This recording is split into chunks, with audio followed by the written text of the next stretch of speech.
welcome to the Green Room Live. We're at O'Cannabis 2020, and we have Tanner Stewart, Stewart Farms, and Deepak Anand from the industry. And we have social media influencer of the year right here. Oh, wow. 2022. Yes. Back-to-back champ. Yes. That, 2019 and 2022. That's right. Wait, Yes. does Deepak not know the rules? Obviously not. That we don't make a big deal about those things. I just instantly got slow. If we draw attention that I didn't draw myself, I get really sweaty. So thank you for joining us here at O'Cannabis, and tell us what you guys are up to. Tanner?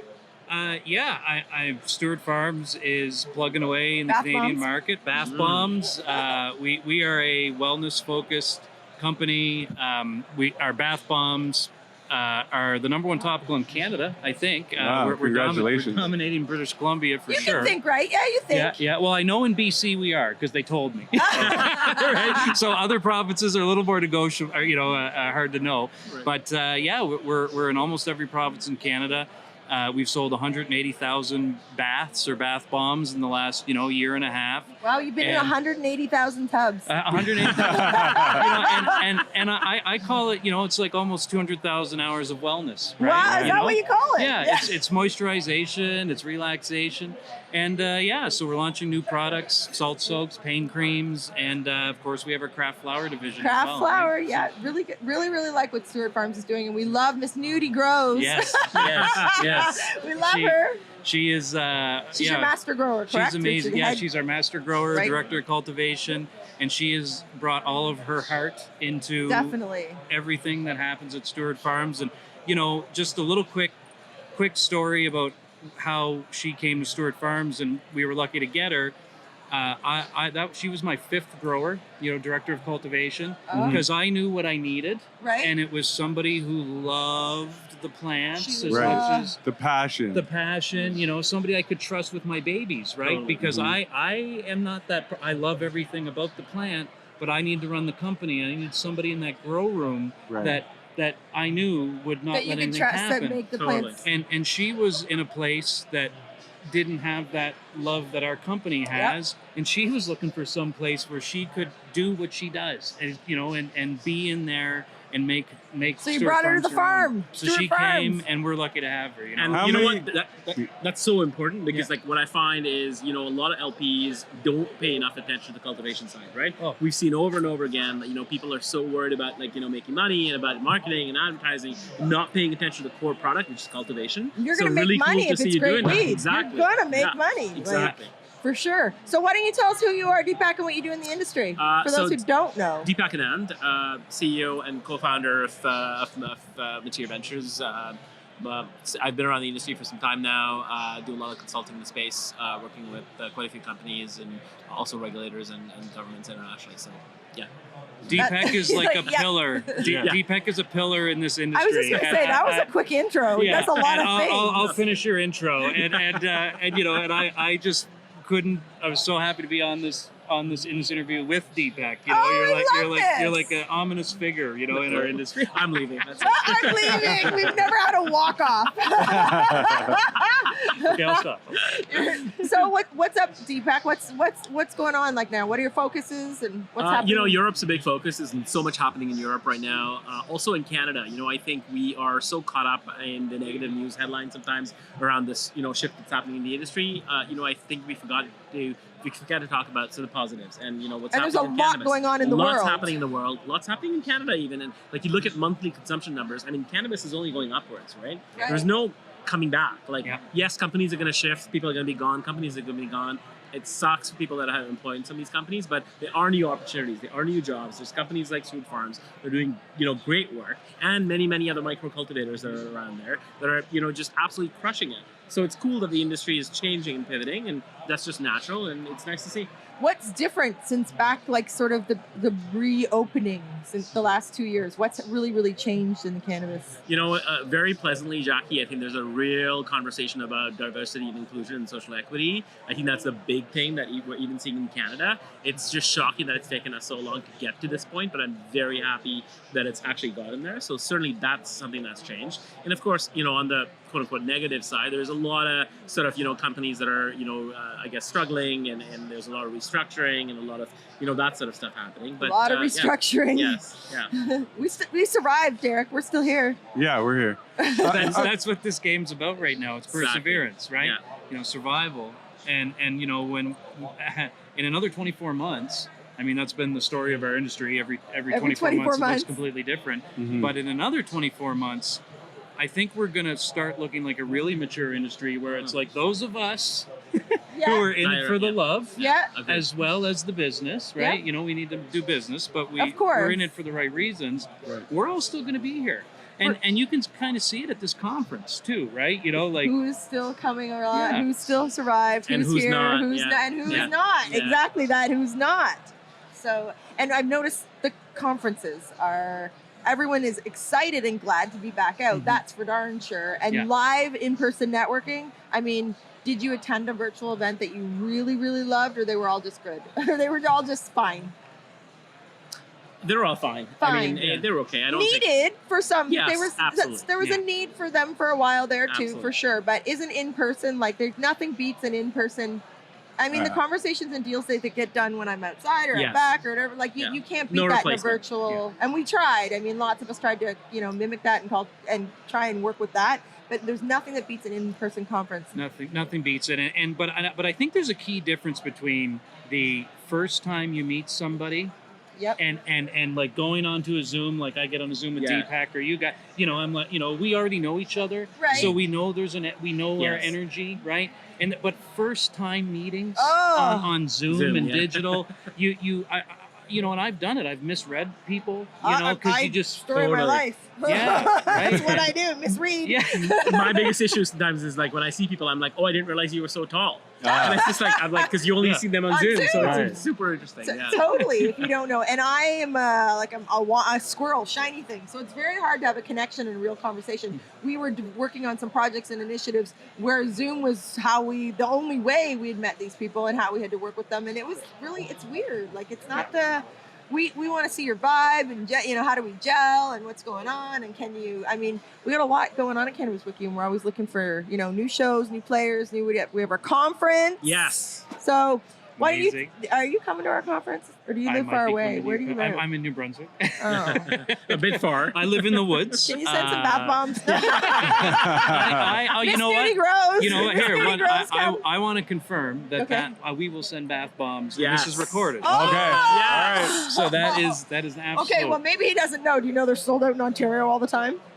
I Your do bath bombs know. are I almost do always know. sold out in And- Ontario. And Wow. well, Yeah. we have I think one of the big challenges, like most small producers, is in a province like Ontario with a product like ours, Yep. we need them to take a lot, right? Right. They have to take a lot, but they have this automated purchasing system that it's like this positive feedback loop where it's like, well, we didn't sell a whole lot, so we ordered just a little bit, but you never ordered enough so that we could sell a lot. Oh, Right. get in that- And oh. it's not the same in every province. So as a BC, shout out to BC, and I love Ontario, by the way. Whoever's watching at OCS, we want to sell more in Ontario. This is my Oh, comments. yes. But like we just sent a whole semi truck to British Columbia. Oh, Like wow. of just bath bombs, Amazing. 21,000 bath bombs, Wow. all to BC. Look, And all those tubs that he's in again. Yeah. 21,000 more bubble baths. yeah, and that's and we got to get into a rhythm now, right? And that's one of the struggles too. Like people forget, yeah, we're in the cannabis business, but we're in the consumer packaged goods business, Right. right? Fully That's for sure. And like we don't get the same treatment as every other, unfortunately, other categories. Because I tell people, like, if I was selling soup right now Right. and I had these kind of sales growth and this kind of traction in Canada and all the markets, Yep. people would be kicking down our door. Yeah. Banks Yeah. would be beating down Banks. our Wouldn't door. that be nice if a bank kicked our door? Yeah, there would be none of this. We're seeing growth that is amazing in any other industry, but we have these extra headwinds, But that's why we're in it, because we love it and we're going to make it work. What size is your grow? Way too small. We Oh. have Ooh. 2 contract micro cultivators Uh-huh. that run our genetics. So we got their 4,000 square feet of canopy, and we've Right. got like 1,000. Right? Yeah, because we interviewed Steve D'Angelo yesterday, Yeah. and he believes that 5,000 is the of canopy is the ideal Hmm. size, and he says that like Better attention. he'd rather see it more like a craft. craft beer or craft wine industry, where everybody had like because if it gets bigger than that, then it's harder to pay attention to all the plants and get the quality. So I'm wondering like what your master grower thinks about that. Or Well, I mean, so my promise to Miss Nudie Grows is that I will get her 3 new grow rooms as soon as humanly possible, and but it's going to be about 2,100 square feet of addition. So in our opinion, we're going to do 720 square foot canopy rooms, right? And so overall, I agree with what Steve is saying because I'm looking at those 3 grow rooms and saying, okay, we know we're going to sell 100% of this because the product is great.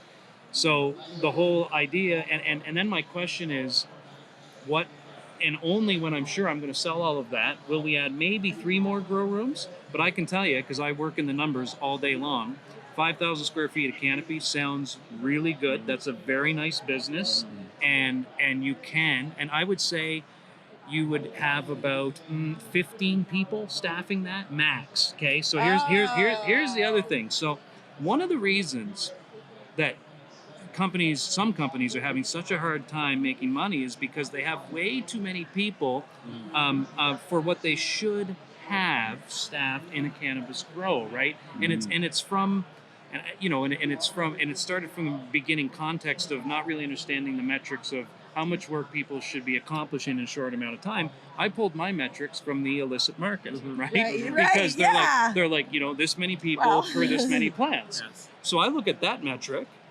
and they don't have any of those other costs, and I say, okay, how close can I be to that in the legal market? Because these guys have been doing it for 40 years, right? Right. So they know. Right. So you get your metrics in, You right? get your metrics. Probably longer than 40 years, but yeah. I was just going to say that Well, sorry, the one guy that gives me the Yeah. Oh, the metrics. guy. Okay, Sorry, fair. the Yeah. guy, The guy, yeah. Kevin Jodry is who I too. talked His to. Chad gave Yeah. is 40 years. Is that what they call it? Yeah. So I hear in other industries we're having supply chain, supply and demand. Is that what you're experiencing, Deepak? Like when you're talking to people, or is it finance? Is it we need the money, or we need the money because we can't afford the supply, or we need this money to keep up with the supply, or we need the money to pause because our demand is huge? Like what's happening? Well, we need the money to pay the government, right? I think The that's the sad part, government, right? they're- Like okay. if you look at who's that making who's- money is in that this who's industry, first? it's $60 going to the government, and then 20 going to the retailer, and 20 going to the producer. Right. So Right. everyone's basically trying to figure out cash flow management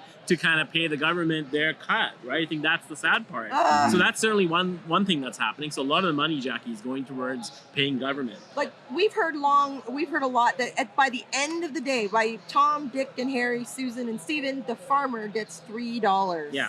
yeah, It's quite unfortunate. Yeah, it's really unfortunate. And then stacked on top of that is the OCS. I mean, I put out an article yesterday with Shane Morris on the bureaucracy that is the OCS, right? I mean, it's completely mismanaged. Yeah. It is such an overhead. Taxpayers are just funding this, Nonsense. monopoly that just complete nonsense, makes no sense. I'm not advocating completely to have this privatized, but if you're going to have a government department that's looking after this, you got to make sure that Tanner's bath bombs are in stock. Why do you Yeah. have an issue, Yeah. buying product? His product is selling. Order more of it. It- This is just basic fundamentals and metrics, right? Supply and demand, It's or whatever. supply and Basic, demand. Yeah. And with the Business premiums that they're 101. making, you would expect that a company that does logistics, transportation, and purchasing would be managed better. It's just, back to the basics. So we've got to change that in this country. Yeah, so Will we? I think we will. I think if the industry makes Oh. enough of a noise and a voice, I think we will. It's got to change. This is not sustainable because even good cultivators like him that are putting a good product in the market are having a hard time because of this bureaucracy that's been added. So what do you think about the medical program and like, we're hearing a lot about like it's coming back, and then you have companies like Mendo say that are buying from different LPs and then stocking it. Like, what do you think about that? Yeah, so I mean, look, the medical program has always been a bit flawed in the terms that it's been set up. I mean, look at us as being a federally legal country, and you can't go to a pharmacy and buy your medical cannabis. Like, what is happening? Yeah, what? It's what is going on. So I mean, that program is flawed in its basic. The biggest issue we have on medical is we tax medical cannabis, right? Yeah. GST and PST on medicine. It's bizarre. Opioids that are killing people on Robson Street, not Oh. too far from my Taxes. house, every day are not paying GST on their product. Why is medical cannabis being taxed? Something that really helps patients. So that's certainly an issue. To your point around Mendo and some of these guys that are doing it online, look, I think they're doing the best job of what they can in a broken system, and I think it's incumbent on us to fix at least the taxation element on the medical side that patients can get access. Put it in pharmacy so they can talk to their pharmacist about it if they want to. So I think that's got to change. I think guys like Mendo and previously Shelter and others are actually doing a really good job of working within this broken system. Okay. People that are actually listening, like I guess paying attention to what's happening in our industry. Yeah, so that was like I thought that medical cannabis by shoppers was going to get to that point where like, what do you think about that? Like, because like they have the infrastructure, they have the brick and mortars, They have the trust of the patients. right? Yeah, So Look, I think Shoppers is also trying to do a good job. They're unfortunately also hamstrung to operating kind of in this model where they have to go online, they have to get prescriptions, and so I think they're trying to do the best job that they can. I think they've been trying to lobby. Everyone's been trying to lobby government to change this medical program. Unfortunately, what we have is just this government that seems to have said, what, legalization was our kind of campaign objective. We've achieved this. Yeah. right. Get away, right? I think the sentiment in Ottawa is like, just fucking leave us alone, right? Just We've leave done- us alone. We've Well, done. You're legalized Yeah. now. Bye. So Justin Trudeau himself, when I briefly met him, and I said, one of the, you guys want to say something nice when you meet those guys. So I said, thanks. I Did you sesh with him? I said, no, I tried, but no. I thanked him for legalizing cannabis, and then Right. I immediately said, hey, I'm running this local cannabis company here because he was in the community of St. Stephen, New Brunswick. And we might end up with 100 jobs in the next few years. And I was excited to tell. And he cut me off, and he said, and he went into political talk, and he said, we didn't legalize it for money, we legalized it for safety. Okay, so I heard it personally from him. That's been the spiel since day one. Okay. Yeah, something else. Well, if you didn't legalize it for money, then why do we Then why look are they like in the the cash business? cow, right? So, Right. so Why is it just a cash cow today? I call cannabis to provincial and federal government. We are being treated purely like a cash cow. Yes. The provinces, some provinces are much better than others. Like shout out, BC, shout out to you, Nova Quebec's Scotia, pretty shout out tough to you, there. right? But like, hey guys, just so you know, if you milk the cow to death, there's no Milk more Cow, cash. exactly. There's no yeah. more cow, and Exactly. that's where they're at. And but they keep going back. I'm just holding them accountable to what they That's said. kind of like what they did with casinos, though, right? Oh yeah, Yeah. yeah. You know what I mean? Like casinos came in, they owned all of it. Yes. Now they've put it to private companies, but they still own the website. So it's like once they start getting the tax dollars, it's hard to wean them off of it No, until for they realize Listen, once they start getting a taste of those tax dollars, it is Oh, yeah. hard to wean them off Oh, of it. for sure. But then you compare and contrast with this with the U.S., right? I said this on a panel yesterday. I said, what? We have been extremely lucky as an industry that it's been illegal in the U.S. from a cash perspective. yeah. Because if it was legal in the U.S., Mhm. you think a president's going to be shy saying, yes, we legalized it for money? No problem in Right. the U.S., They'd right? never It's not. unfortunate They would that not say Yes. that. well, I mean, Yeah. listen, post-legalization, I think you're going to start to see that. When you start talking about jobs, you start talking about revenue, Yeah. federal governments in the U.S. will embrace this. It's quite shocking that our prime minister is not embracing legalization and jobs and everything else, because the U.S. makes no bones about it. They'd be proud about generating revenue. Do you I'm think quite- this is a failure of the Canadian government? Yes. That Yes. basically we were first to market. We had the Trailblazers. opportunity to lead and show the world the model, and it seems like if it gets legalized in the U.S. federally, Canada's just going to be For sure. an afterthought. Oh, for sure. Like we are on everything else, unfortunately. I think that's exactly how it's going to be. And the sad part is that governments aren't looking at polls. I was at a conference on Monday in Ottawa, and they did a poll on how many Canadians actually support legalization. It's 80% of Canadians support legalization. Even Wow. better than that, they did a poll on what Canadians think about the legalization of cannabis, and 70% rated that as the highest thing they will remember this government for having done. And getting 70 to 80% of Canadians to agree on anything Yeah. Right. is Wow. a significant challenge. That should send shockwaves in Ottawa from a political perspective on how supportive Canadians are about this industry. If I was Prime Minister, I'd be rallying that, running that. Right. nuts. Yeah. And it's the tool. We have a huge opioid and fentanyl crisis here, Yes. right? This is a made in Definitely. Canada utility what else? What other drug has the opportunity to replace some opioid use, or hopefully a lot, or benzodiazepine use? Nothing other than safely, right? Nothing Right. It's a other than safe. cannabis. It's a safe first step. But are the opioid factories in Canada? No. No. Are the benzodiazepine factories in Canada? No. Absolutely not. And this is it. This is a made in Canada, Wow. addiction solution, drugs, dangerous drug Health, solution. wellness. Yeah. Yeah. 100%. Yeah, it's not good for everybody, right? It's not like a silver bullet for Right. everything. It's not for. But yeah. It's safe. Safe and Arguably, it's better healthful. than alcohol. It's better than tobacco. It's better than a lot of these. opiates that are Arguably killing and people. proven, right? Yes, The data is proven. there now, Exactly. so Yeah. it's. I mean, And then you look at the sin taxes that they're proud of taking. You brought up casinos, right? Ruins countless lives. Yeah. Absolutely destroys them. Absolutely. Alcohol destroys lives. Yes. Right. And they're happy to be involved in that. Like they're it's weird, right? they They're would happy to be own the involved in that. casinos, take Yeah. the profit from it, but then when you go in there too, they have like the hotline. Like if you're addicted to Call gambling, this number. Yeah. it's ridiculous. Know your limit. Play within it. Yeah. I'm there regularly. So are we going to the casino after this? Yes.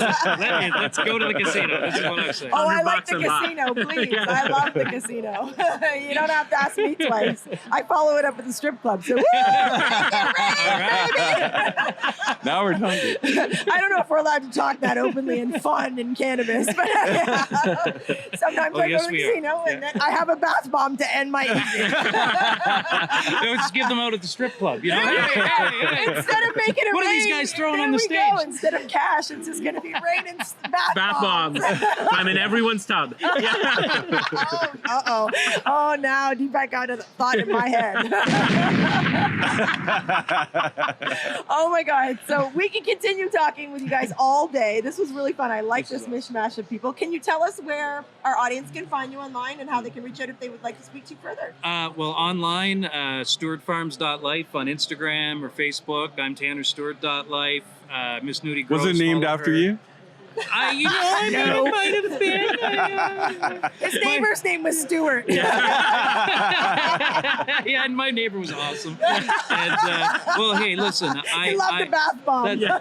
that's how much I believe in this industry, because I'm going to put my Use your name on my name on company, it, right? yeah. So I tell people I can't fail because I only have one last name. I can't change it. So and there's no choice.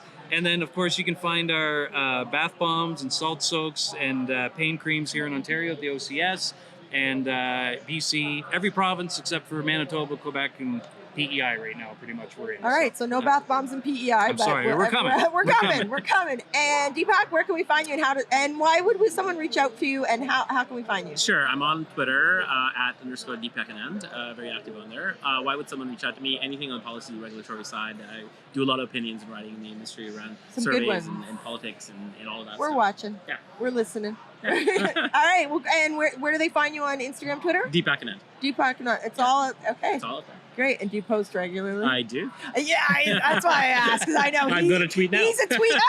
Yeah, you're going to tweet right now. You'll get smarter Yeah. if you follow Deepak, I promise. He's worth it. Oh my goodness. Well, thank you for joining us. Now we're going to do some live tweets. So Yes. thank you for joining us on the Green Room, guys. And thank you for joining us all at O'Cannabis. Take care. And see everyone at Cannabis Wiki. Yeah, where cannabis talk is always fresh and a little bit sticky. Bye, guys. Bye. Thank you.